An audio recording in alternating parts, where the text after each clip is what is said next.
मुंबई की सियासत में बड़ा बदलाव देखने को मिल सकता है। वो इसलिए कह रहे हैं क्योंकि अगर सब कुछ तय योजना के मुताबिक चला तो फिर आज उद्धव ठाकरे और राज ठाकरे एक साथ बीएमसी चुनाव लड़ने का ऐलान कर सकते हैं।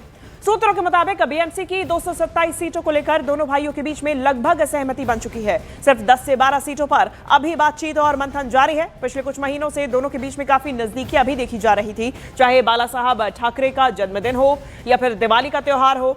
दोनों भाइयों और उनके परिवारों की मौजूदगी ने सियासी हलकों में चर्चा भी तेज कर दी है और ऐसे में अब एक बड़ा बदलाव, एक राजनीतिक बदलाव महाराष्ट्र में देखा जा सकता है। तो इतना बड़ा अलायंस है, सिर्फ मुंबई का नहीं है, ठाणे है, कल्याण डोंबिवली है, नासिक है, पुणे है, मीरा भाईंदर है और भी जगह पे हो रहा है। तो दोनों के पास कार्यकर्ताओं की संख्या बड़ी है, तो सबको संभाल कर ये अलायंस बनेगा। किसी के ऊपर अन्याय नहीं होना चाहिए, क्योंकि महाराष्ट्र में ये एक ऐतिहासिक अलायंस, हिस्टोरिक अलायंस हो रहा है। तो इधर उद्धव और राज ठाकरे की पार्टी के एक साथ मिलकर बीएमसी चुनाव लड़ने की खबर से शिवसेना, शिंदे गुट और शिवसेना यूबीटी नेताओं के बीच में जुबानी तकरार भी शुरू हो गई है। पूरी तैयारी से आगामी महानगर पालिका चुनाव को लड़ना है, जीतना है। 15 जनवरी को इसकी वोटिंग है और 16 को इसकी मतगणना जब होगी तो आप देखेंगे कि नतीजे उलट सकते हैं। 2024 में जब लोकसभा के चुनाव हुए हमने बहुत अच्छा प्रदर्शन किया, फिर 2024 में विधानसभा के प्रदर्शन अच्छे नहीं रहे। अब 2025-26 में जब निकाय चुनाव और महानगर पालिका के चुनाव हो रहे हैं तो हमें लग रहा है कि 19-20 में हम जीतेंगे हारेंगे, यही होता है, यही राजनीतिक जीवन और सामाजिक जीवन में होता है। लेकिन हमें उम्मीद है कि हम अच्छा प्रदर्शन करेंगे, क्योंकि मुंबई का थोड़ा सा मुद्दा अलग है, मुंबई के जो माहौल है अलग है, ठाकरे साहब का ब्रांड अलग है। 30 साल से शिवसेना मुंबई में है, तो मुंबई को बाकी जगह से मत आकिए। मुंबई का शिवसेना का एक अलग संबंध रहा है, वो आपको वोटिंग में भी दिखेगा। संजय राउत मुंगेरी लाल के हसीन सपने देख रहे हैं और जैसे कि कहते हैं उम्मीद पे दुनिया कायम है। उनको ये तो समझ में आया होगा कि ठाकरे नाम पे वोट नहीं मिल रहे हैं, कोई सरनेम पे वोट नहीं मिल रहे हैं। वोट मिल रहा है तो सिर्फ अच्छे काम के वजह से जो एकनाथ जी शिंदे ने ज़मीनी स्तर पे किया। मुंबई हो, ठाणा हो, मीरा भाईंदर हो, कल्याण हो, डोंबिवली हो, नासिक हो, वहाँ सिर्फ भगवा भगवा भगवा और महायुति के ही नेतृत्व में हम जीतेंगे। और अब जानकारी दिल्ली से सामने आ रही है, जब बांग्लादेश उच्चायोग के सामने सुरक्षा और भी ज्यादा बढ़ा दी गई है। दोनों तरफ से आने वाले रास्ते पर बैरिकेडिंग की गई है। उच्चायोग ने सभी वीजा सेवाओं को निलंबित कर दिया है। तस्वीरें सामने आ रही हैं जहां पर अब बैरिकेडिंग, सुरक्षा बढ़ा दी गई है। बता दें कि प्रदर्शन की तैयारी थी, 11 बजे का समय दिया गया था और ऐसे में अब दिल्ली से भी जानकारी सामने आ रही है, जहां बांग्लादेश उच्चायोग के सामने सुरक्षा और भी ज्यादा कड़ी कर दी गई है, सुरक्षा बढ़ा दी गई है। बता दें कि दोनों ही तरफ से आने वाले रास्तों पर बैरिकेडिंग की गई है, यानी कि जहां पर ये कॉन्सुलेट है, उच्चायोग है, वहां पर ये तस्वीरें सामने आई, सुरक्षा बढ़ा दी गई है। मेरे सहयोगी बांग्लादेश हाई कमीशन से सीधा हमारे साथ जुड़ गए हैं, नीरज कुमार। तस्वीरें दिखाइएगा नीरज। सबसे पहले क्या कुछ सुरक्षा के इंतजाम किए गए हैं, फिलहाल क्या स्थिति मौके पर? शिवांगी, देखिए आपको एक एक करके तस्वीरें दिखाते हैं। बांग्लादेश उच्चायोग के सामने अपने कैमरामैन के साथ चलते हैं। ये देखिए हमारे पीछे में सुरक्षा की पुख्ता व्यवस्था की गई है, लेकिन यहाँ आपको दिखाएंगे, आपको अंदर की तरफ चलते हैं, आपको दिखाते हैं अपने कैमरा पर्सन जो यहाँ नोटिस लगाया गया वो दिखाते हैं। ये देखिए सामने में नोटिस लगाया गया है, क्योंकि वीजा और कॉन्सुलर सर्विसेज जो हैं वो कल से ही स्थगित हैं अगले आदेश तक के लिए। बाहर में देखिए किस तरह से बैरिकेड किया गया कि कोई भी प्रदर्शनकारी यहाँ पहुंचता है, दीपू दास की हत्या से जुड़े मामले में, उसी को लेकर प्रदर्शन जारी है।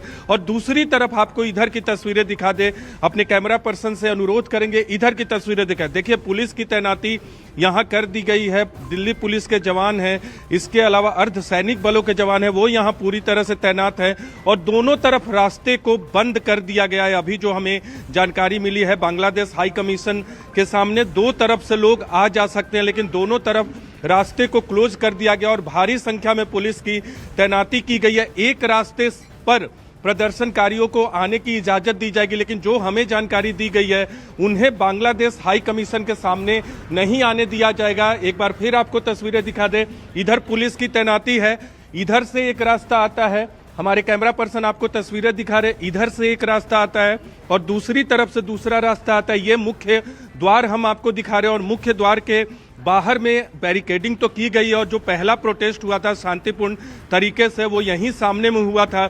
हालांकि किसी ने भी बैरिकेड तोड़कर अंदर जाने की कोशिश नहीं की थी और यहाँ नोटिस लगाया गया है। वीजा गेट नंबर 3 भी है पीछे की तरफ, वहां भी इस तरह का नोटिस है। तो बांग्लादेश हाई कमीशन के सामने देखिए किस तरह की सुरक्षा है। हम अपने कैमरा पर्सन केडी से कहेंगे वो आगे की तरफ बढ़ते हुए तस्वीरें दिखाएं। यहाँ अर्धसैनिक बलों के जवान, दिल्ली पुलिस के जवान तैनात है ताकि कोई भी कोताही सुरक्षा व्यवस्था में न पैदा हो। और इधर से प्रदर्शनकारी जो है, विश्व हिंदू परिषद का जो प्रोटेस्ट है वो इधर से होगा और यहाँ भी बैरिकेड आगे में किया गया है। थोड़ी देर में हम आपको वो भी तस्वीरें दिखाएंगे, लेकिन अभी हम आपको मुख्य द्वार के पास की तस्वीरें शिवांगी दिखा रहे हैं कि किस तरह से सुरक्षा की पुख्ता व्यवस्था की गई है। जिस तरह से बांग्लादेश में आपको याद होगा भारत के सहायक उच्चायोग के बाहर वायलेंट प्रोटेस्ट हुआ था, उस तरह की स्थिति यहाँ मुझे नहीं लगता है कि सुरक्षा एजेंसियां हैं वो पैदा होने देंगी। और भारत की तरफ से साफ साफ कहा गया है कि बार बार बांग्लादेश का जो मीडिया है वो प्रोपगेट कर रहा है इस बात को कि जो 20 से 25 लोगों का पहली बार प्रदर्शन हुआ था वो हिंसक नहीं था, किसी ने अंदर जाने की कोशिश नहीं की थी और इसीलिए आज भी सुरक्षा की पुख्ता व्यवस्था की गई है। लेकिन भारत और बांग्लादेश के बीच कूटनीतिक तनाव बढ़ा है। Visa services Bangladesh high commission में अनिश्चितकाल यानी अगले आदेश तक के लिए स्थगित और निलंबित कर दिया गया है।